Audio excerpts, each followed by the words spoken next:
안녕하세요, 리바이버입니다. 이번 영상의 주제는 아반떼 HD의 리콜 소식과 후기입니다. 리콜의 경우 고객에게 우편으로 고객 통지문이 전해지고 휴대폰 문자로도 통지가 됩니다. 만약 이와 같은 통지서를 분실하였거나 문자를 삭제하셨다면 자동차 리콜 공식 홈페이지에서 차대 번호 혹은 차량 번호를 기입하면 해당 차량의 리콜 정보를 확인할 수 있습니다.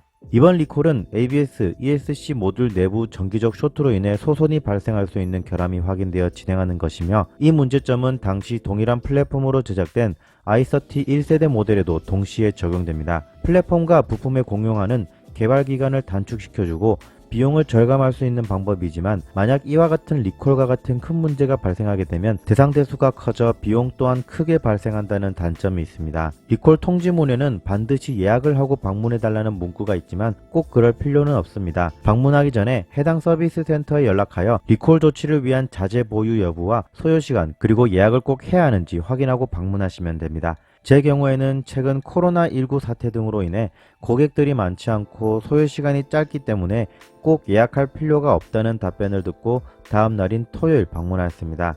접수처에 가서 리콜 통지서를 전달하면서 이번 리콜 외에도 확인할 것이 없는지 문의했는데요. 첫 번째로 스티어링 휠을 돌릴 때 딱딱 소리가 난다면 플렉셔블 커플링을 교환해줘야 하지만 현재는 발생하지 않았고 향후에 소음이 나면 교환해준다고 하시더라고요. 두 번째, 조향이 무거운 것과 관련하여 소프트웨어 업그레이드를 받았는데 실제로 업그레이드 후 조금 더 가벼워진 것 같은 느낌이었습니다. 핸들 조향이 무거우면 장거리 운전 시에는 팔에 피로가 더 빨리 생기기 때문에 가능하면 받으시는 게 좋겠습니다. 마지막으로 에어백 관련해서도 과거에 리콜이 있었는데 조치를 하지 않은 것으로 확인되어 소프트웨어 업그레이드 작업을 받았습니다. 당시 문제는 에어백 제어 유닛이 차체 하단에서 강한 충격을 받으면 에어백이 전개되는 문제가 있었는데요. 이는 곧 사고가 나지 않았음에도 불구하고 가속 방지턱과 같은 곳에서 속도를 낮추지 않는 등으로 인해 큰 하부 충격을 받으면 에어백이 터지는 문제입니다. 사고가 났을 때는 에어백이 충격을 경감시켜 줄 수 있지만 사고가 발생하지 않았음에도 불구하고 에어백이 전개되어 오히려 더 위험할 수 있기 때문에 만약 이전에 리콜 조치를 받지 않으셨다면 꼭 확인해보고 서비스를 받으시기 바랍니다. 이와 같은 리콜 조치를 받는 것에 소요된 시간은 약 20분 정도였습니다. 리콜이기 때문에 별도의 비용은 발생하지 않았고요. 리콜 정보와 같이 별도의 릴레이 키트가 장착되는데요.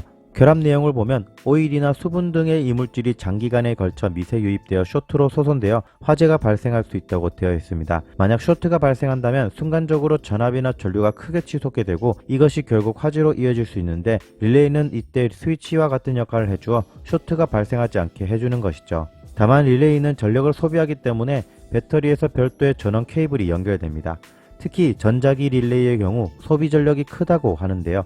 소비 전력이 크다고 하더라도 연비가 떨어지거나 출력이 떨어지는 것에 크게 영향을 끼칠 정도는 아닙니다. 아주 미세한 영향이 있을지는 몰라도 화재로 이어지면 큰일이기 때문에 꼭 리콜을 받으시는 것이 좋겠습니다. 이 릴레이는 배터리에서 별도의 케이블 작업을 통해서 전원이 전달되는데요. 그렇기 때문에 휴즈박스의 ABS 모듈 전원 덮개 또한 디자인이 바뀌게 됩니다. 릴레이에 연결되는 전원 케이블을 위한 공간이 이렇게 추가되어 있죠. 덮개 생산 로트를 보시면 2020년 6월에 생산된 것을 확인할 수 있고요. 이상으로 아반떼 HD 리콜 후기 영상을 마치고요. 이와 같은 리콜은 운전자의 안전과 생명에 직결되는 문제이기 때문에 HD 차주분들은 관련 리콜을 받고 항상 안전운전하시기 바랍니다. 이상으로 리바이버였습니다. 감사합니다.